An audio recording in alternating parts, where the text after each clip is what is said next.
আপনার যেতে বাধ্য করা হয়েছে। দে আর মোস্ট এফিসিয়েন্ট, এবং যিনি বাংলা বাঙালি বলেন তার আমলে চিফ সেক্রেটারি সুব্রত গুপ্ত বাঙালি হতে পারেন না। তার আমলে অত্রি ভট্টাচার্য আপনার হতে পারেন না। তার আমলে হরিকৃষ্ণ দ্বিবেদী মনোজ পন্ত্রাই হন।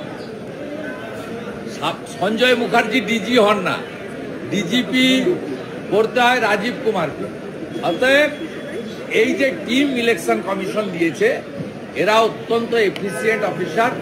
ইমিডিয়েট ব্লক অফিসগুলোতে, বিডিও অফিসগুলোতে যাওয়া উচিত আমার সাজেশন এবং অনুরোধ। সেখানে বিএলওদের ডেকে বিডিওরা আইপ্যাককে রেখে তাদের কাছ থেকে জোর করে ওটিপি নিয়ে মৃত ভোটারের নাম তুলছে, যে আপনার ফেক ভোটারের নাম তুলছে, বাংলাদেশি অবৈধ অনুপ্রবেশকারী মুসলিমদের নাম রেখে দিচ্ছে। সেই কারণে 6,40,00,000 মধ্যে মাত্র 27.5 লক্ষ নাম এখন অব্দি বাদ গেছে, আর মাত্র 1,20,00,000 ডিজিটাইজেশনের বাদ আছে। কিন্তু আমি বলিনি যে এটা শুরু। আগামী 2 মাসে এই ভোটার তালিকাকে পরিচ্ছন্ন করার ক্ষেত্রে 51,083 বিজেপি বিএলএ-2ও লড়াই করবে, আর এই অফিসাররাও নজরদারি করবে। Hope for the best. কলকাতায় পুরসভা বার্থ সার্টিফিকেটে ক্যাম্প করছে, কোথাও কি মনে হচ্ছে এই নথি পাইয়ে দিতে এই বাড়তি ক্যাম্প?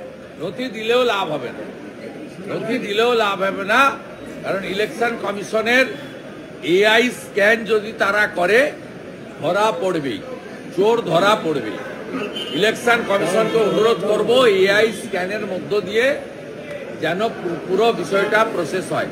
ইলেকশন কমিশনের কালকের 2টো অর্ডার ওয়েস্ট বেঙ্গল মানুষের কাছে আসার আলো দেখছে। এক, special observer appoint. Second thing হচ্ছে ডিজিপি কে ডাইরেকশন, আর্ম সিকিউরিটি ফোর্সেস বিএলওদের দিয়ে প্রোটেকশন দিতে হবে বিএলওদের। এই দুটো লেখাপত্রের বাড়িতে